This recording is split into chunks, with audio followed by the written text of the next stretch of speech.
Anam evatmano nyasmat katanchana kimapi karhichid avekshate bartari anu savanam vajimbita snehiti sneha tishayan antarena. Synonyms. Bhagavata, by the Supreme Personality of Godhead. Rishabhena, King Rishabha. Parirakshamane, being protected. Etasmin, on this. Varshe, planet. Na, not. Kaschana, anyone. Purusha, even a common man. Vanchati, desires. Avidyamana, not existing in reality. Eva, as if. Atmana, for himself. Anyasmat, from anyone else. Katanchana, by any means. Kimapi, anything. Karhichit, at any time.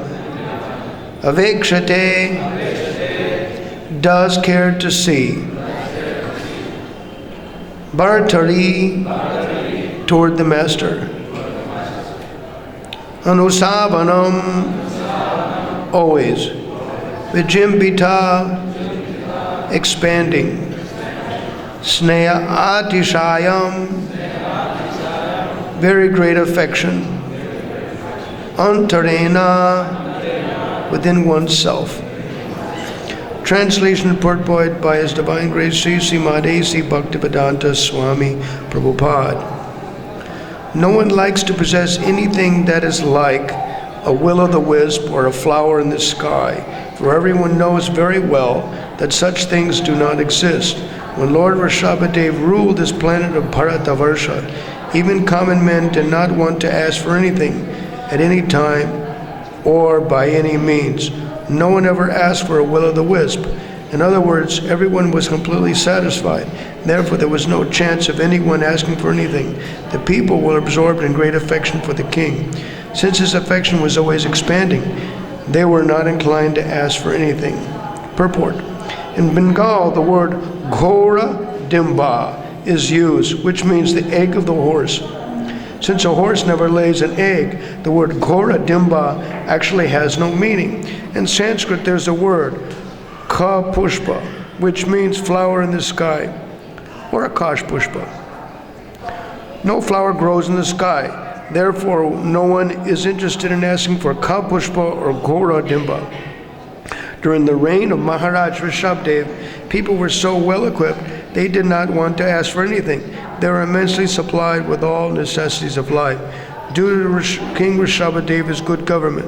Consequently, everyone felt full satisfaction, didn't want anything. This is the perfection of government. If the citizens are unhappy due to bad government, the heads of government are condemned. During these democratic days, monarchy is disliked by the people. But here is an example of how an emperor of the whole world kept all the citizens fully satisfied by supplying the necessities of life, following the Vedic principles. Thus everyone was happy during the reign of Maharaj Rishabdev, the Supreme Personality of Godhead. End of the purport. Vrindavane Ramanareti Prasiddha Bhumo Tatrapi Krishna Balarama Suparamule Gyanam Param Paramay Krishna Sudharma Chiptam Dandastadeva Prabhupada Namo Namaste Sanghasara Tukka Jalado Patitasya Kama Krodadi Nakrama Karai Kavali Kritasya Durvashana Nikatitasya Nirasrayasya Chaitanya Chandra Mamadehe Padavalambam Jaladara Shashivarno Gopavesha Kishoro Sahajaragana Vrindai Kridamana Vrajesho Natabarajatavesho Nilapitam Varadyo Jagadajananaheto Ramakrishnato Asmi Vanchakalpatarubhyascha Kripa Sindhubheva cha Patitanam Pavanebhyo Vaishnavebhyo Namo Namah.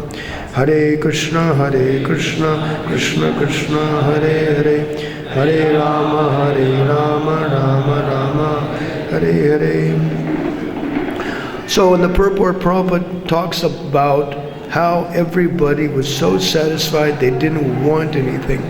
The Supreme Personality of Godhead facilitates, in exchange for our insignificant love, He facilitates us, supports us, and protects us. And He does His job better than we do our job. Basically, everybody can accept the Supreme Personality of Godhead as friend. He mentions in Bhagavad Gita, chapter 5, verse 29, that He's the friend of all living entities. So if you need a friend, if He's ready to be your friend, then you got it. You know, and He's situated within everyone's heart. You can't hide from Him. As Bhagavad Gita chapter 14 mentions, Sarvata Panipadam Tat, Sarvata Kshiksharo Mukam, Sarvata Shrutima Loke, Sarvama Vratitishtati. He's everywhere. He hears everything. He sees everything. Everywhere is His eyes and faces, His ears. He sees everything. Everywhere is His hands and legs. He's everywhere, covering everything.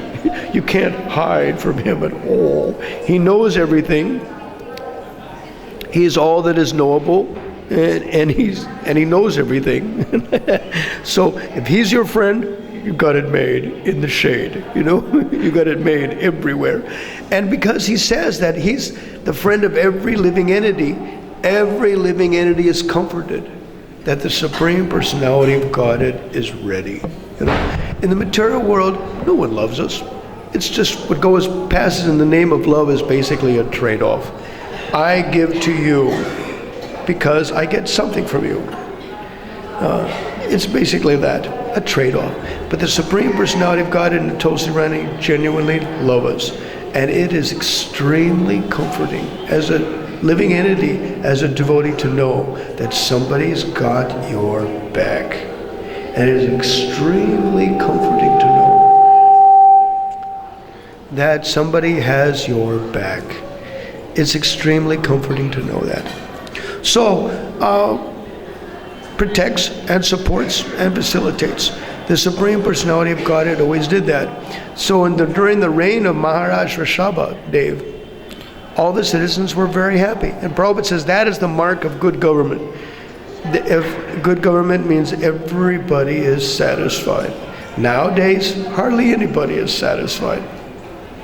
It states in Bhagavad Gita, chapter 12, chapter 5, it states that one should be satisfied with gain that comes of its own accord. Yadricha labhasashanto. And in Bhagavad Gita, chapter 12, it's mentioned, Santushta satata yogi. A yogi is satisfied at all times. So we're satisfied. At the same time, we're never satisfied. How is that?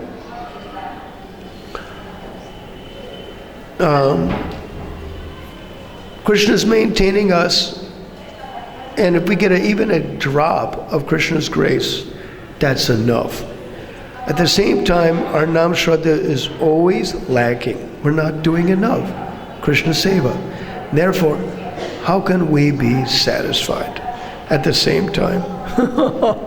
There was actually a very interesting challenge.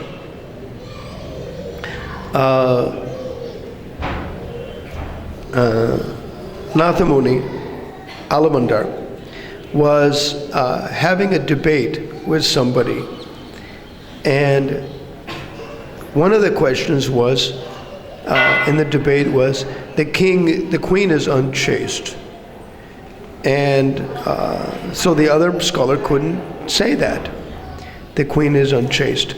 Then he said that the queen is The king is the representative of all the demigods. Therefore, she's married to somebody who has all the demigods. Therefore, she is unchaste. It was quite interesting. He answered that question. So it's quite interesting. The Supreme Personality of Godhead is within the heart of every living entity, and He satisfies every living entity's wants. Democracy. Prabhupada also used to refer to it as demon crazy. It's the rule of the land now, but actually they're not satisfied. Just like there's an election that's coming up in April, and Prabhupada said, what is the difference between these parties? Congress Party, BJP Party, they're all thieves. I was on the plane and one Indian man was talking, I said, Ali Baba may be good, but what about the Chalice Chor that they bring with them? The 40 thieves that they bring with them, the bureaucracy. What about them, So Ali Baba is clean, but what about the Chalice Chor they bring with them? The 40 thieves they bring with them, So Prabhupada mentions basically that all these parties, all these people, these politicians, modern politicians are thieves. If they have tilak, Prabhupada said that if a high court judge has tilak on his forehead, you're getting justice. No, it's like that. High court judge or the politicians will close the slaughterhouses like that, and teach and have kirtan 1 hour a day. He was said, have kirtan before they do their work, their governmental work. Have kirtan. Will they do that? No. Therefore, what is the value of their government? All their government is tainted, Before they do anything, they should have kirtan. And they should close with kirtan, like that. That's the idea of all their work. And having, and close the slaughterhouse, Prabhupada was saying that you could eat the meat if the cow dies naturally. Will the cow die naturally? Not in this country. They'll kill so many. In New Zealand, I was just there a while ago, and one devotee goes, in this country they kill so many cows and so many sheep and so many chickens and like that. Surely there should be some heavy, severe reaction. Wellington, in the south of the south of the main island, it's on a fault line, and the capital, Auckland, is surrounded by 3 volcanoes. Like that. So it's quite interesting, What kind of reaction will happen? Natural reaction will happen. Earthquake, volcano. In Vrindavan, they had, in 1975, they had World War III morning walk, and the devotees were crowding around Prabhupada. What's going to happen? Prabhupada said, it's going to start between India and Pakistan. Well, what should we do? We'll chant Hare Krishna. What do we do? We'll chant Hare Krishna.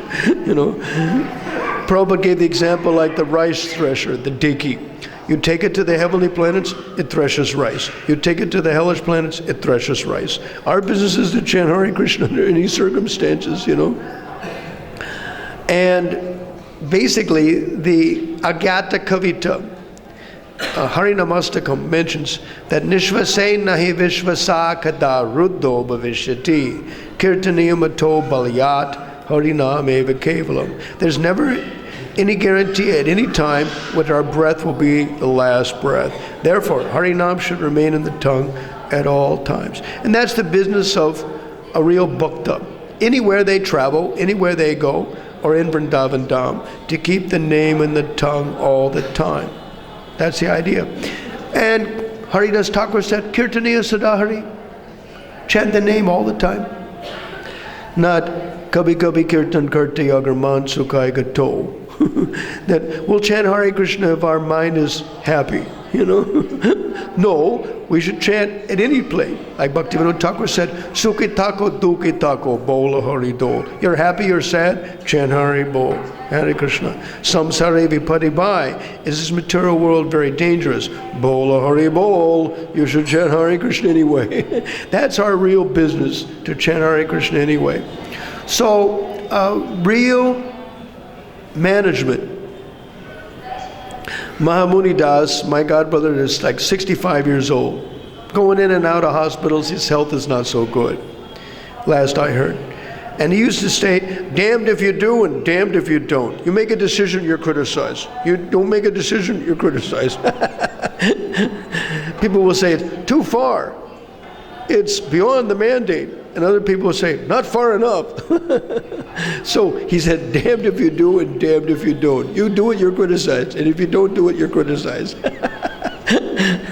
But Rishabdev was so effective in his management of his kingdom and taking care of every living entity that all the devotees were fully satisfied. He didn't have any want. So, in one sense, we're supposed to be satisfied. In another sense, how can you become satisfied, with what you've got, with what you're giving? Krishna is not satisfied with what you give him. He wants what's behind your back. So that's a interesting point, that Krishna is never satisfied with what you give. He wants what's behind your back. What you're hiding from him. So, and when you try to give that, then it becomes very friendly. We should always, he's natural, his nature is to protect his devotee and be friendly to his devotee. Ye bhajanti tumam bhaktya mayate te shuchapyaham. One who worships me in love, then I am with him and he is with me. So that's the idea of Krishna's devotee and serving Krishna. We should always try. Like when one devotee asked Prabhupada about giving something to Krishna, Prabhupada says, if you're greedy to give something to Krishna, Krishna is greedy to take it. So it's basically with love. And a lot of guna, quality, lakshana, that quality is just not present today like it was in the old generation. We used to have, the cooks used to have 4 kinds of medals. The gold medal was when you were offering it to the deity and you got off on the altar and you came off the altar and it was gone. So if it's not stolen, it's not good enough. If the Jataragni, the fire of digestion, doesn't roar with one bite, cooked failed. Then the silver medal is you got off the altar and it wasn't stolen. It means the president was busy. He was the thief. It means he was busy. Why it's not stolen? It needs to be tweaked a little more, like that. You have to always be prepared to fix something and repair something. So the bronze medal is you cooked it for the Sunday feast and it's gone. Nothing is left over for the stragglers, because you're not cooking for who might come. You cook for who you know are come. Any cook with a salt has got dry goods. You give me 20 minutes and 50 people and we'll feed them. You always got dry goods and you're ready for any emergency. And the booby prize was the iron medal left over. Why was it left over? They didn't like it? You made too much? So that was the old days. 35 years ago we used to cook like that. Nobody cooks like that these days, like that. Because the first thing is samsiddhir harito shanam. Hari should be satisfied. Then the next thing is the bhakta should be fully satisfied. How to satisfy the Supreme Personality of Godhead by our service, and how to satisfy the devotees. That's our business as devotees. So a Raja, a real king, a real administrator, tries to satisfy the public. There was a Vaishnava. He left his body on Pandav Nirjalikadasi, blazing hot, in Vrindavan, here. And he had colon cancer. It took about 6 months to waste him away. Then they brought him to Vrindavan, and Radharani came in his dream and said, "Welcome to Vrindavan." just think of us, we'll take care of everything. They asked, what else should she say? Oh, I don't know, I forgot, And he had one desire. He thought, if I could just have a day without pain, then I could leave my body happily. So on Pandav Nirjala Ekadasi, he woke up and said, hey, there's no pain. Maybe today's the day. Sure was. At 11 o'clock in the morning, he left his body happily. Like that. So, and he used to say that the business of a temple president is to make sure all the devotees are happy. That's the business of a temple president. To make sure all the devotees are fully satisfied. And here, not only the Vaishnavas should be satisfied, but the public should be satisfied. So we distribute prasadam and charanamrit. How can the public be satisfied? If they have good darshan of the Supreme Personality of Godhead and nice charanamrit is available. Then people can be satisfied like that. Prasadam from Krishna, Balarama, and Radhesham, and Gauranitai, and Charanamrit. Then devotees can be fully satisfied. I've been asked to give Shloka 19 to close the chapter. Sa kadachit atatmano bhagavan rishabho brahma varta gavo vamarshi pravara shobhayayam prajanam nisha mayantinam atmajan avahitatmana prashraya pranaya bhara suyantritan api upashikayan iti hovacha. Once while touring the world, Lord Rishabhadev, the Supreme Lord, reached a place known as Brahmavarta. There was a great conference of learned Brahmins at that place. All the king's sons attentively heard the instructions of the Brahmanas there. At that assembly, within the hearing of the citizens, Rishabhadev instructed his son, although they were already very well behaved, devoted and qualified. He instructed them so that in the future they could rule the world very perfectly. Thus he spoke as follows. Commentary. The instructions of Lord Rishabhadev to his sons are very valuable of one that wants to live peacefully in this world, which is full of miseries. In the next chapter, Lord Rishabhadev gives his son these valuable instructions. Thus end the Bhaktivedanta purports of the 5th canto, 4th chapter, Srimad Bhagavatam, entitled The Characteristics of Rishabhadev, the Supreme Personality of Godhead. So, it's quite nice. The instructions of Rishabhadev are always good.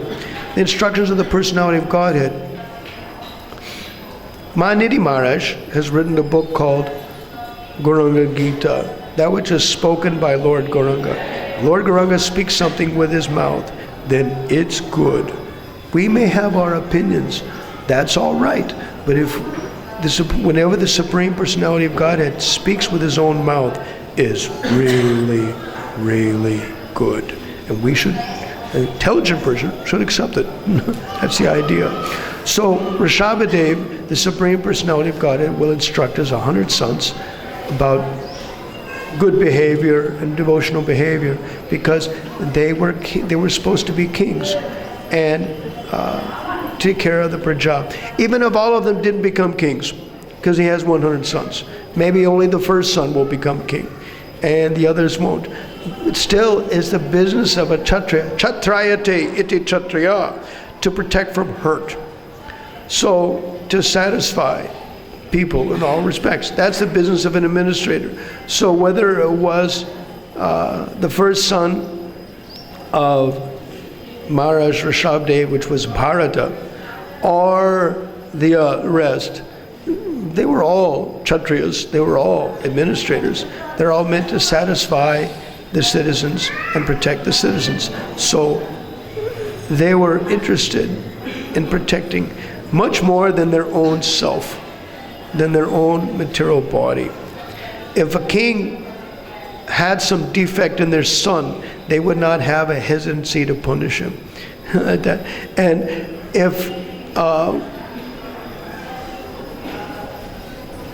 if somebody was blameless, they would be let off. The funny story was Akbar caught a thief. 450 years ago, caught a thief. And the thief says, "You're not a very good Muslim." "How was that?" He said, "Because if you were really absorbed in Quran, you would not have caught me." "Because you caught me, therefore you're not absorbed in Quran." So Akbar let him go. Or Alexander the Great, "What's the difference between me and you? You're a big thief and I'm a small thief." Alexander the Great let the thief go. So one has to consider like that, One should, at the time of chanting, at the time of doing puja, at the time of reading Bhagavad, you should not be externally aware. The house can burn down. You have no idea about it. That's the idea. At the time of Bhagavatam, at the time of chanting, at the time of deity worship, you're not externally aware. All right, so now we've got some time. 25 minutes, 28 minutes. We have some time. So we'll open for questions for the devotees, to serve the devotees.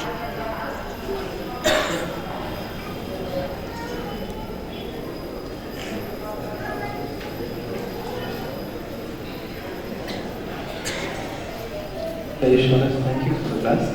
Maharaj, in Bhagavad Gita it is said that the inspiration for any action is object of knowledge, knowledge is the knower. But Krishna simultaneously is all three of them. So what is the motivation for Krishna to act in any situation? In Bhagavad Gita it is explained that the motivation for any action is the knowledge, the object of knowledge and the knower. But Krishna is, so that means all these three are different, that's why we act. But Krishna is simultaneously knowledge, object of knowledge and he is the knower. So why he acts when he acts? What is his motivation to act? How to understand the difference? Well, basically Krishna is sarvabhuta hite rata. When Krishna acts, he does so to set an example. To set an example how to do good to everybody. So when Krishna acts, he's acting in that way. It's very interesting that the gopis sometimes say that Krishna is a liar because Krishna doesn't surrender to them fast enough. But whatever he says, the coward boys are never going to accept our best friend's a liar. Never going to accept that. It just means that whatever Krishna says with his mouth is true. Like there are actually two shlokas that Krishna told the gopis and Krishna told the Dvija Brahmanis. And it's, for the Dvija Brahmanis, it's Canto 10, chapter 33, verse 34. And for the Dvija Brahmanis, for the gopis, that's the Dvija Brahmanis. For the gopis, it's Canto 10, chapter 29, verse 27. And it has the exact same Sanskrit. Exact. And there's no commentary because evidently the acharyas thought it was perfect in itself, self-evident. But if there's a alliteration, it means definitely you should memorize that.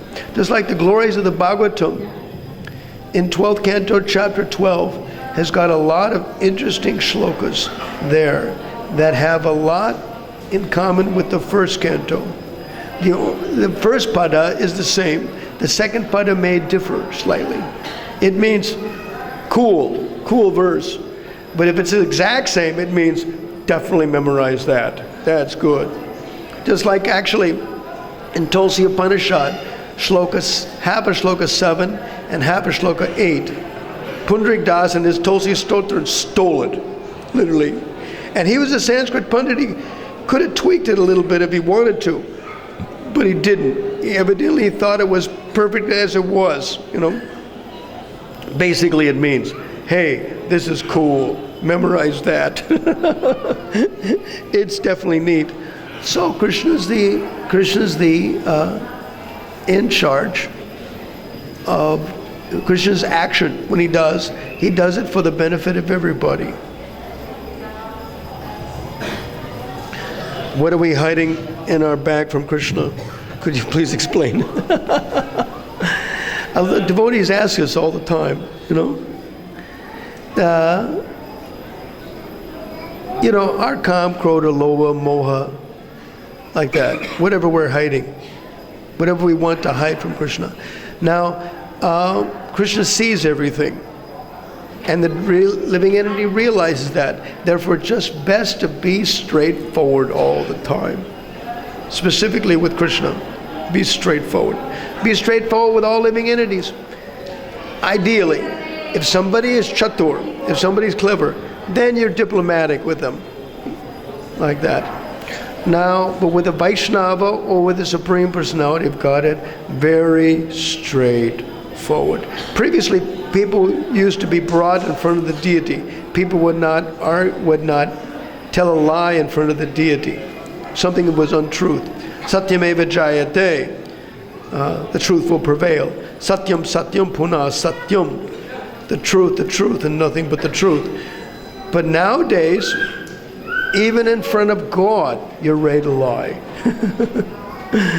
In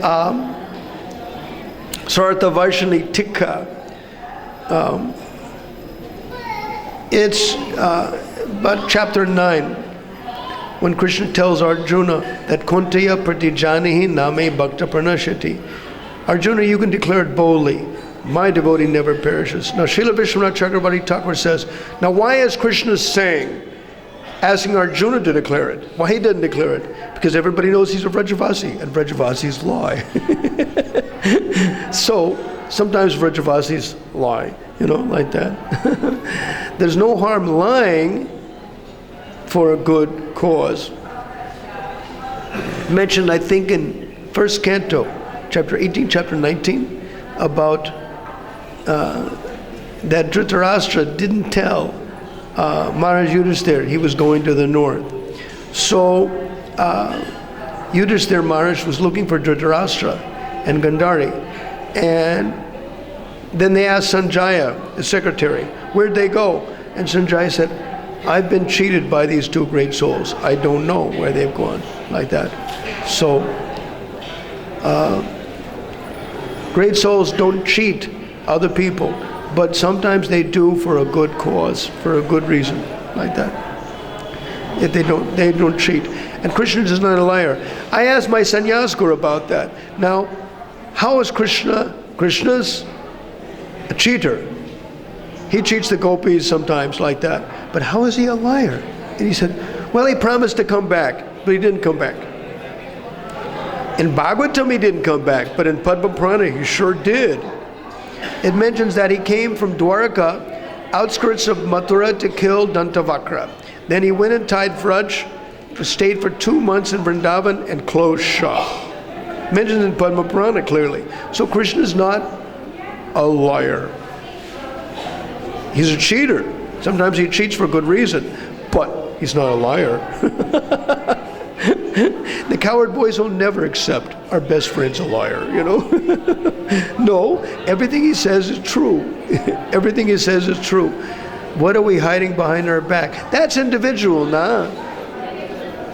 Individual speaking, we're known. But Krishna is within everyone's heart, so he knows everything, so you can't hide from him. So if you really want to get close to Krishna, reveal what you're hiding. Every living entity is hiding something behind their back. And it could be different things. But the Supreme Personality of Godhead knows everything. So the devotee should always be prepared to give everything to Krishna and know everything. So that's basically an individual thing. What you're going to give Krishna and what you're hiding, trying to hide from Krishna. So that's basically an individual thing, like that. And whatever it is, give it to Krishna. If life gives you lemons, make lemonade and offer it to Krishna. No matter what happens, happiness or distress, anything, a devotee offers everything to Krishna and take Krishna prasadam and lives according to Krishna prasadam. Like that. So that's basically it. Anything else? Can we serve the devotees any other way? Yes, Prabhu? Krishna Maharaj, you said about prediction done by Prabhupada. You said third world war will happen in between India and Pakistan in your lecture. Yeah. I want to know about that prediction never came true. How? How what? Why? It hasn't come true yet. It will come true. Prabhupada mentions it. Whatever Prabhupada says will come true. It may be some delay. It basically, in our generation or not, What should we do? We'll chant Hare Krishna. Preaching will be very good after that. And then, after a calamity, then preaching is really good, So Vaishnavas go to calamity places. Basically, Prabhupada said prasadam should be distributed to everybody, not just the hurricane or the flood or like that. The joke was that food for life for me and my wife, Or Sridhar Maharaj used to joke like that. Actually, Prabhupada wanted food for all, because everybody is poor. The rich man and the poor man, food for all. So prasadam is distributed to all persons. So, if it's basically due to Harinam Dwara, the holy name, because of the chanting of the holy name, therefore, it's been deferred. But eventually, when the sinful reactions of the country come up enough, then it will happen. Prabhupada said they have these nuclear weapons. Of course they have to use them. Of course they have to use them. The only question of time. When it'll happen. Our business is to chant Hare Krishna anyway, Prabhupada said. What are devotees going to do? Chant Hare Krishna? Our business is to chant Hare Krishna anyway, under any circumstances, whether we're happy or sad or well or not. Or whether the Supreme Personality of Godhead kills us or whether the Supreme Personality of Godhead protects us, Our business is to think of Krishna. There is an Avaduta in Vrindavan. You can be as weird as they are. God brothers and God sisters will always see their God brother and God sister with relative eyes. So this God brother left his body on Varuntani Ekadasi. He had cancer. So I brought 6 kilos of goji berries from South Africa to help him out. The good old days, before Emirates gave 10 extra kilos. And I brought it, and I was sweating. My God, how am I going to give it? So, the day before I flew from Johannesburg, I was flying on Emirates on Air Mauritius from Johannesburg to Mauritius. And they kicked me off the flight manifesto. And I said, how could you kick me off? I've got to give a lecture in Mauritius University. The next day, they put me back on, and they bumped me up to business class. So I went early, and I checked in. Put the tags in the bags. Let the bags go through. So then when I was in Mauritius, then I went to the Emirates counter, and I said, I've got 6 kilos of goji berries for a guy that's got cancer in India. And they put the tags in the bag. Boop, went. It was interesting. Then, when I got to Vrindavan, I gave those 6 kilos of goji berries to that devotee. And 5.5 he gave back. I can't use it. So I asked my God sister, Devi Shakti, he goes, good, I tried to help his cancer. 5.5 kilos he gave back. Let him go. Let him die. He'll be happy. We have to rot here for 30 or 40 more years. So I gave up. Then, afterwards, I went to Bombay for Ram Navami at that time.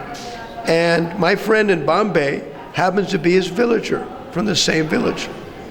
Hey, I tried to help Radhakunda's health. You don't know? He had AIDS. How did he get AIDS? I got it before he became a devotee. He had a girlfriend. She gave it to him. He gave it to her. I don't know. He said, so Krishna uses AIDS as an agent for change, as an excuse to take him, like that. So if they leave in Vrindavan on Ekadasi, then they're liberated.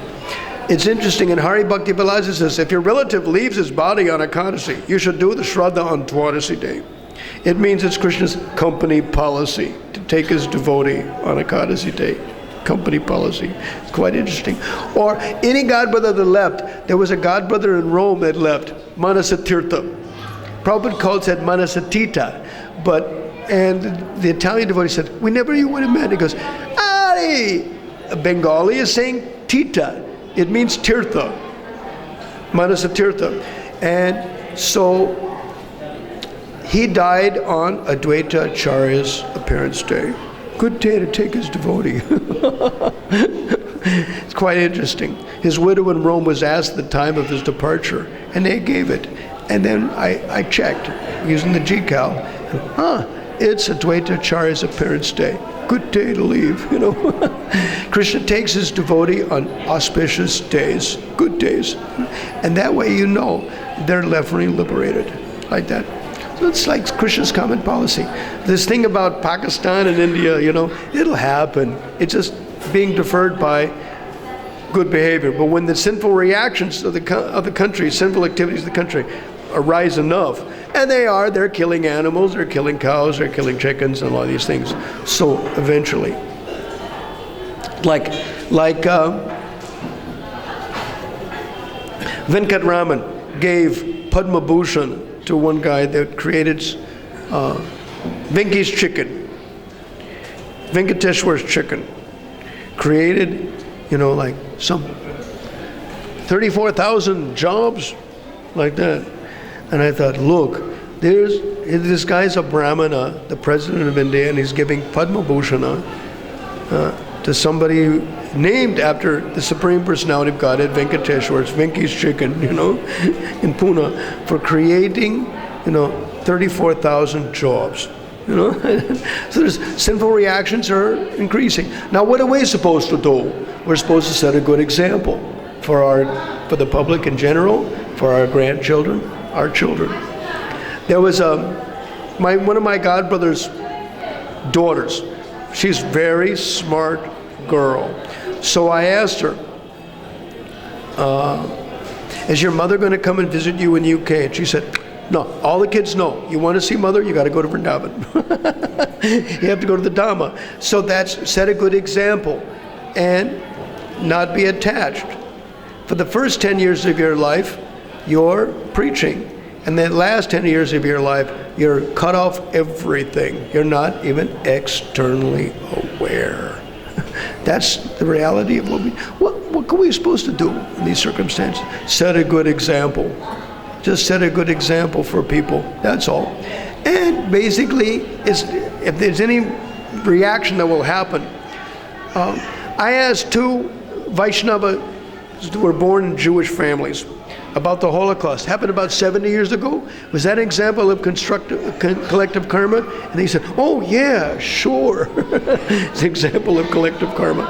So if it happens, if World War III happens, it will happen between the Indians and the Pakistanis. The Americans called the I's and the P's.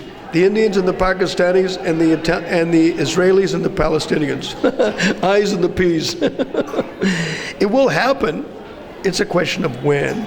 We should set a good example. When the sinful stock rises enough, then it will happen, And how can you criticize that which is destined?